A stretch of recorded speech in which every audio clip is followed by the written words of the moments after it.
మీ car EMI కట్టలేకపోతున్నారా? మీ car EMI మేము కడతాం. ఈ నెంబర్కి కాల్ చేయండి.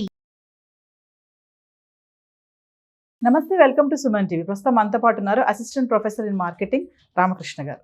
నమస్తే సార్. నమస్కారం అమ్మా. సార్, ఎన్ఆర్ఐస్ మరి ట్రంప్ ఎఫెక్ట్ వాళ్ళ మీద కూడా పడిందని అనుకోవచ్చు. మరి గందరగోళంలో ఉన్నారు ఇప్పుడు వాళ్ళు, అక్కడ ఉండలేక ఇక్కడికి రాలేక వాళ్ళ పరిస్థితి అయితే మరి మీరే చెప్పాలి. ఒక విషయం చెప్పగలను, వాళ్ళు ఎంత కంగారు పడుతున్నారో తెలియదు కానీ ఇక్కడ వీడియోల్లో విశ్లేషకులు కానీ లేదా టీవీ స్టూడియోల్లో కానీ ఇక్కడ కంగారు ఎక్కువగా ఉంది. ఎందుకంటే అక్కడ పరిస్థితి మనకు తెలియదు, అక్కడి గురించి ఊహాగానాలు మాత్రమే, లేదా ఒక 5-6 మన బంధువులు ఫ్రెండ్స్ ఎవరైనా ఉంటే వాళ్ళు చెప్పిన విషయాన్ని బట్టి మనం ఇక్కడ తీసుకురావడమే తప్పించి అక్కడంతా హోల్సేల్ మార్పులు ఏం జరగట్లా. ఒకేసారి ఇదిగోండి వెళ్ళిపోండి అని అలా ఏం లేదు. ఎప్పుడో ఉగాండాలో ఉండే ఇది అమీన్ ఒక ఆయన ప్రెసిడెంట్ అయ్యాడు. అయిన తర్వాత వాళ్ళకి మొత్తం భారతీయులందరికీ హోల్సేల్గా తాకీదు ఇచ్చాడు. ఏం లేదు, ఇంక మీరు తట్టాబుట్టా సర్దుకుని వెళ్ళిపోవాలి, ఉన్నట్టుగా అమ్ముకుని లేకపోతే వదిలేసుకుని పారిపోయారు. ఇది జరిగింది. అవి ఆయన ఇది అమీన్ అంటే డిక్టేటరు ఆ టైంలో వాళ్ళకి చెల్లింది. ఇప్పుడు అలాంటి ఆలోచనలు కానీ అలాంటివి జరుగుతాయని కానీ మనం అనుకోవడానికి లేదు. ఒకటి. రెండోది, భారతదేశంతో సంబంధాలు సత్సంబంధాలు కొంతలో కొంత మెరుగ్గా ఉంచుకోవాలనే ఉద్దేశం ట్రంప్కి ఉంది.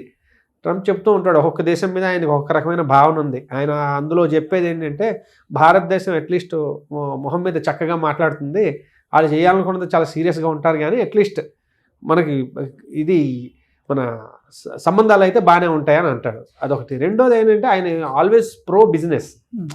ఒక బిజినెస్ బాగా అభివృద్ధి చెందాలి. ఆయన ఎప్పుడు అనేది ఏంటి, అమెరికా తాలూకు బిజినెస్ బాగా జరగాలని కోరుకుంటూ ఉంటాడు.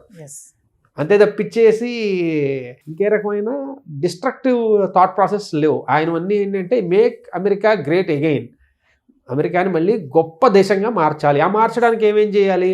మొదటిది, అక్రమంగా వచ్చే వాళ్ళని ఆపు, వాళ్ళని తన్ని పంపించేసేయి. 2, లోకల్గా ఉండే ఇండస్ట్రీస్ని బాగా సపోర్ట్ చేయి, లోకల్గా ఉండే జనాలకి ఎంప్లాయ్మెంట్ ప్రసాదించు. 3, బయట ఏమైనా మ్యానుఫ్యాక్చరింగ్ ఇలాంటివన్నీ బయటకు వెళ్ళిపోతే మళ్ళీ వాళ్ళని ఎంకరేజ్ చేసి లోపలికి తీసుకురా.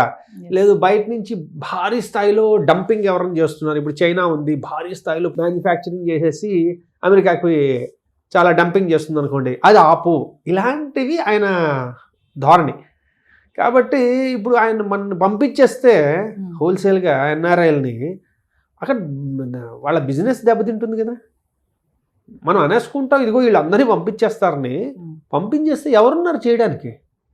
ఇదేమీ దాన్ని ఏమంటారు, ఇటుకు కాదు కదా, ఈ ఇటుకు తీసేసి నేను ఇంకో ఇటుకు పెట్టేస్తానని. ఇక్కడ ఒక పర్టికులర్ స్కిల్ ఉన్న ఎంప్లాయీ ఉన్నారంటే 5 ఏళ్ళో 8 ఏళ్ళో 10 ఏళ్ళో ఈ పర్టికులర్ డొమైన్లో ఈ పర్టికులర్ ఇండస్ట్రీ మీద నాలెడ్జ్ ఉన్నారంటే తీసేసి ఎవరో ఒకరిని పెట్టేయలేం కదా, లోకల్ కావాలి అని. కాబట్టి ఇదేం వెంటనే ఏం జరిగిపోదు. అందున ఆల్రెడీ అక్కడికి వెళ్ళి ఈ స్థిరపడిపోయిన వాళ్ళకి అక్కడ పరిస్థితులు అవగాహన ఉంటాయి. మనం ఇంతకుముందు అనుకున్నట్టుగా ఆర్థిక మాంద్యం వల్ల ఉద్యోగాలు పోవడము, లేదంటే బిజినెస్ డౌన్ అవ్వడం, అవన్నీ జరిగిన వాటిల్లో అది కామన్. కొంతమందికి ఉద్యోగాలు పోయి ఉండొచ్చు, కానీ ఇలా గవర్నమెంట్ కచ్చగట్టి ఇలా ఎన్ఆర్ఐలను పంపించేయాలని ఇంకేమని కానీ ఏది జరగవు. కాబట్టి మనం భయపడిపోవాల్సిందేం లేదు. అక్కడ కొంచెం ఎకానమీ స్థిరపడి బాగుందనుకోండి, మనం ఈ మాట్లాడుకున్నవన్నీ మర్చిపోతాం. ఎందుకు? మళ్ళీ ఇప్పుడు వెళ్ళే వాటిల్లో ఇంకో 10% 20% ఇంకా ఎక్కువ అయ్యే వెళ్ళిపోతారు. కాబట్టి మనం భయపడాల్సిందైతే ఏమీ లేదు. ఇప్పుడు కొంతమంది కన్సల్టెన్సీ ద్వారా వెళ్తూ ఉంటారు కదా, అలా వెళ్ళిన వాళ్ళకి ఏమైనా సమస్యలు ఉంటాయా? చక్కగా అడిగారు. ఈ ఒక విషయంలో అయితే కొంచెం సమస్య ఉండే అవకాశం ఉంది. ఎందుకంటే కంపెనీల ద్వారా వెళ్ళేవాళ్ళు అంటే వాళ్ళు ఉద్యోగం తీసుకుని, ఇదిగో వీడి నా ఉద్యోగస్తుడు, వీడికి నేను స్పాన్సర్ చేస్తున్నాను. H1B అనేది స్పాన్సర్షిప్ అనమాట. అంటే నేను వీడిని స్పాన్సర్ చేస్తున్నాను, వీడి నా ఉద్యోగి, వీడు నాకు చాలా అవసరం, ఎందుకంటే వీడికి ఈ రకమైన స్కిల్స్ ఉన్నాయని తెచ్చుకుంటున్నాను. ఈ కన్సల్టెన్సీ ద్వారా వచ్చిన వాడు ఏంటంటే, ఇదిగో వీడికి ఎవరికో స్కిల్ ఉంది, ఇక్కడ చూసుకుందాం అనుకుంటున్నాడు, సో నేను వీడికి ఏమైనా ఉద్యోగం ఇప్పిస్తాను అని కన్సల్టెంట్ వాడు చెప్తున్నట్టు. కాబట్టి ఇందులో నియమ నిబంధనలు చాలా కఠినతరం అయ్యే అవకాశాలు ఉన్నాయి. ఎందుకయ్యా అంటే ఎవరిని బట్టి, ఇప్పుడు కన్సల్టెన్సీకి వదిలేమనుకోండి, ఎవరినైనా పట్టుకొచ్చేస్తాడు, స్కిల్ ఉన్నా లేకపోయినా. ఎందుకంటే వాడికి కావాల్సింది ఆ మార్జిన్, అంతే కదా. బాడీ షాప్స్ అంటారు వాటిని. వాళ్ళ పని ఏంట్రా అయ్యా అంటే, ఎవడోడు ఈ దేశంలో వద్దాం అనుకుంటున్నాడు, నాకు ఈ మార్జిన్ ఇచ్చేసేయి, పట్టుకొచ్చి అయిపోయింది. సో అలాంటి వాళ్ళని అరికట్టడానికి వాళ్ళు ఏం చేస్తారంటే, ఇదిగో ఇంత దాని ఏమంటారు స్కిల్ని ఎలా మనం మెజర్ చేస్తాం, ఇదిగో వీడికి ఇంత బాగా కంప్యూటర్ వచ్చు అని చెప్పడం మనకు తెలియదు. ప్రతి వాడిని కూర్చోబెట్టి వీడు టెస్ట్ చేయలేడు. అందుకని ఏం చేస్తాడంటే వీడికి మినిమం ఇంత శాలరీ కన్నా తక్కువైతే వీళ్ళకి H1Bలకి అర్హత లేదు అన్నారు అనుకోండి, ఊరికే ఎవడో పిలిచి $150,000 $180,000 ఇవ్వం కదా, సంవత్సరానికి అది ఇవ్వాలి అంటే వాడికి నిజంగా అర్హత ఉండాలి. అంటే ఏమంటున్నారు ఇక్కడ మనం మెసేజ్ని 2 రకాల మెసేజ్లు ఉన్నాయి. ఒకటి ఎవడు పడితే వాడు వద్దు అని కట్ చేయడం ఒకటైతే, 2 నిజంగా బాగా హైలీ స్కిల్డ్ వాళ్ళు ఈ దేశానికి అవసరం వాళ్ళు మాత్రం రావాలి అంటున్నారు. అది ప్రో బిజినెస్ని చాలా అభివృద్ధి పరచడానికో దేశాన్ని అభివృద్ధి పరిచే ఆలోచనలనే ఉన్నాయి. కాబట్టి అది వాళ్ళ ఆలోచన ధోరణి. కాబట్టి కన్సల్టెన్సీ ద్వారా వెళ్ళే వాళ్ళకి ఏమైనా ఉంది అంటే ఆల్రెడీ అది వీసా అనేది లాటరీ అయింది. అది కాకుండా వీళ్ళ ద్వారా వెళ్ళేదానికి ఈ రకమైన నిబంధనలు పెట్టడం వల్ల ఏమవుతుందంటే ఓవరాల్గా ఇక్కడి నుంచి అంత సులువు కాదు వెళ్ళడం. అది వెళ్ళినా అక్కడ నిలదొక్కుకోవడం కష్టం అవుతుంది. సో ఓవరాల్గా చూసుకుంటే అంటే ఇక్కడి నుంచి అక్కడికి వెళ్ళిపోయి అక్కడే సెటిల్ అయిపోయి వాళ్ళకి ఏం సమస్యలు ఏమి అంత ప్రాబ్లం ఏమి లేదని అంటారా? సమస్యలు అంటే భారీగా అయితే కొత్త సమస్యలు ఏం లేవు, ఉన్నవేవి పోవు. కొత్త సమస్యలు అంటే భారీ స్థాయిలో రావు, చిన్న చిన్న సమస్యలు ఎలానో వస్తాయి. ఎందుకంటే నిబంధనలో మార్పులు రావడం ఖాయం.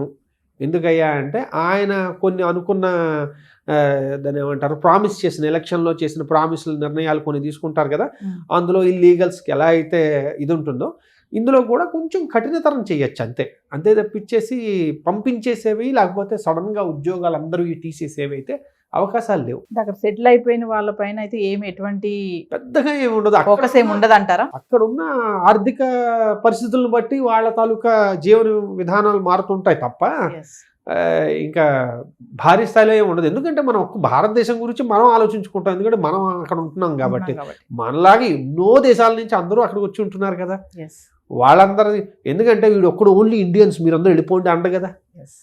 ఇది చేస్తే అందరికీ ఇదిగా ఉంటుంది. వచ్చిన H1Bలో 70% దాదాపు చైనా వాళ్ళు ఉంటారు, అది భారతీయులు ఉంటారు. ఒక 13% చైనా వాళ్ళు, వీళ్ళకే H1Bలు వస్తున్నాయి.